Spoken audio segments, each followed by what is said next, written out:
नमस्कार प्यारे बच्चों, साथियों।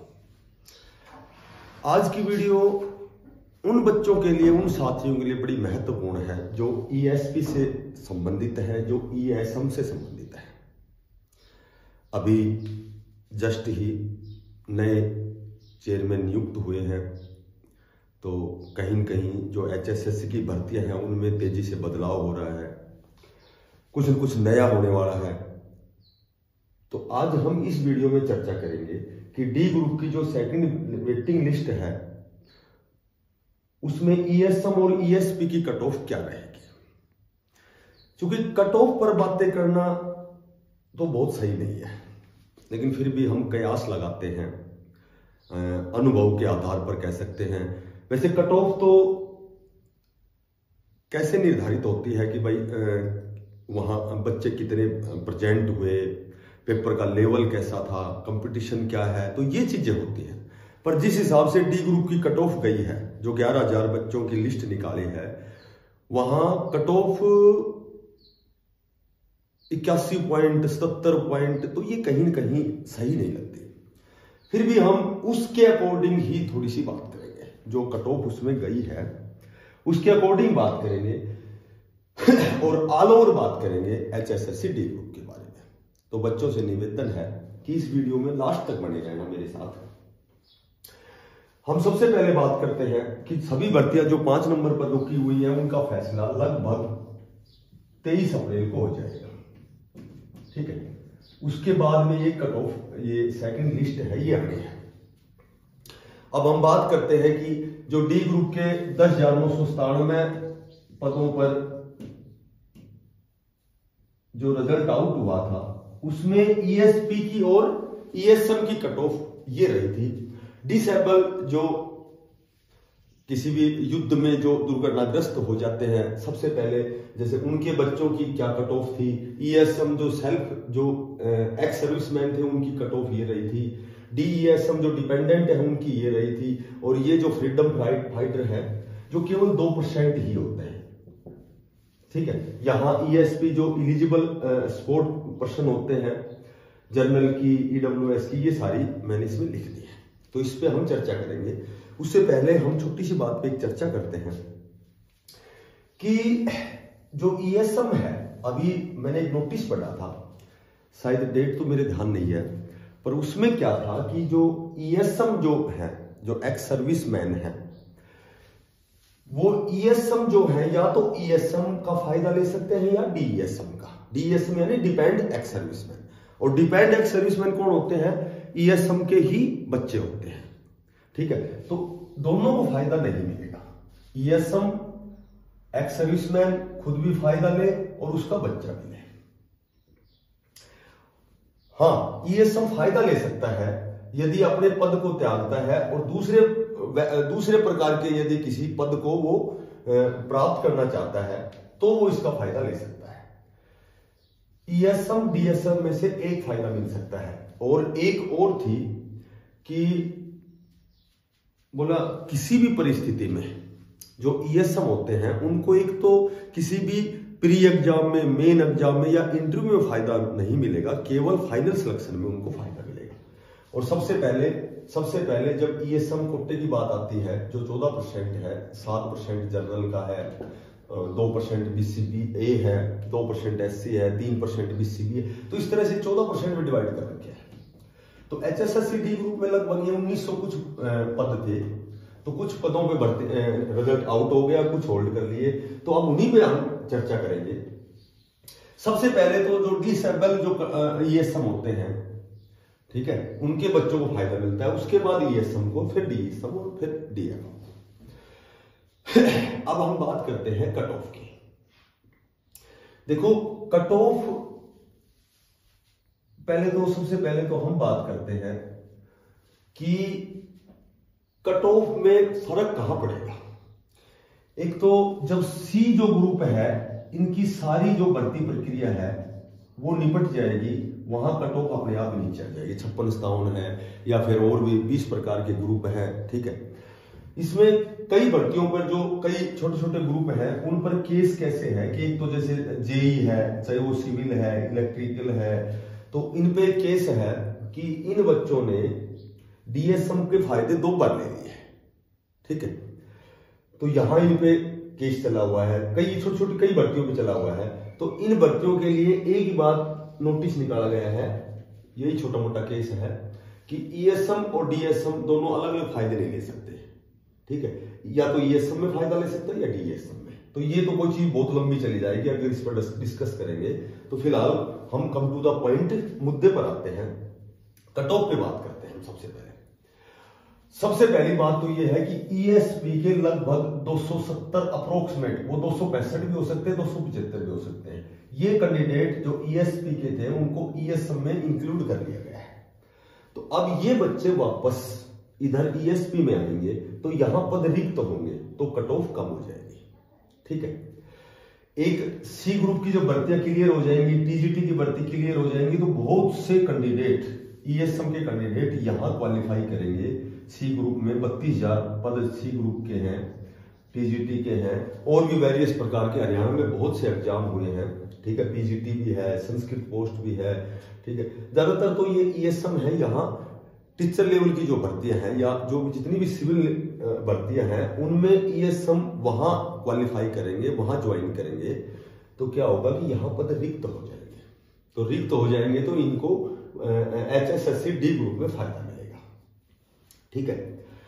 अब देखो यहां डिसेबल जो है जनरल है, इनके पद अगली लिस्ट में खाली रहेंगे, बिल्कुल कंफर्म। जनरल के डिसेबल जो डिसेबल कौन होते हैं, जो किसी युद्ध में दुर्घटनाग्रस्त हो जाते हैं, ठीक है, और उनके जो बच्चे हैं उनको फायदा मिलता है उसका।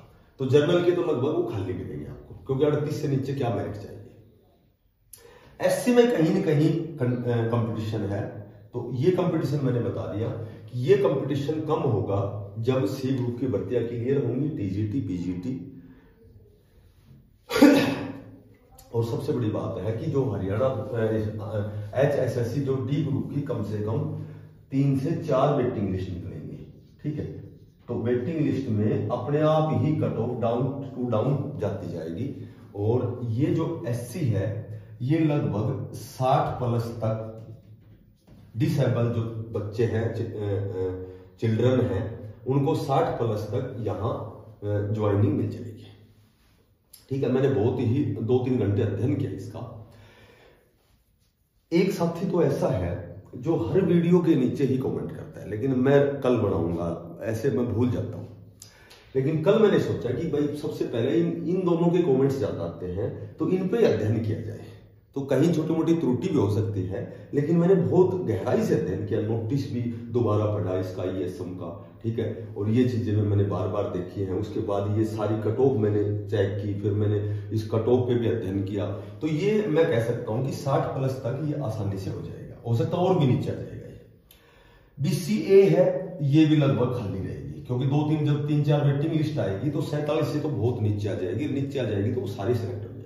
BC भी बिल्कुल ही खाली रहेगी, 38 से नीचे तो क्या मेरिट आनी है। यहां हम बात करते हैं ईएसएम की, ठीक है, एक्स सर्विसमैन।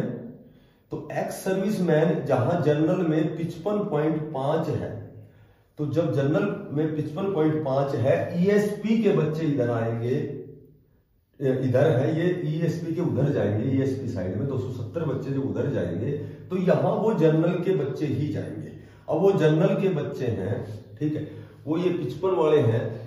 ये बच्चे सारे तो नहीं है, लेकिन कुछ एक बच्चे हैं, ये 55 वाले बच्चे यहाँ ईडब्ल्यूएस के भी हो सकते हैं, जनरल के भी हो सकते, जनरल के तो हो नहीं सकते, इसके BCA BCB जनरल के हो सकते हैं, ईडब्ल्यूएस के हो सकते हैं, BCA और BCB के तो हो नहीं सकते।